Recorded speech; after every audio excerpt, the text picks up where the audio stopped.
वैष्णवांची उभी पंढरी आज नादावली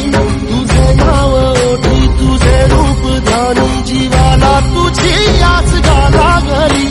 जरी बाप साऱ्या जगाचा परी तू आम्हालेकरांची विठू माऊली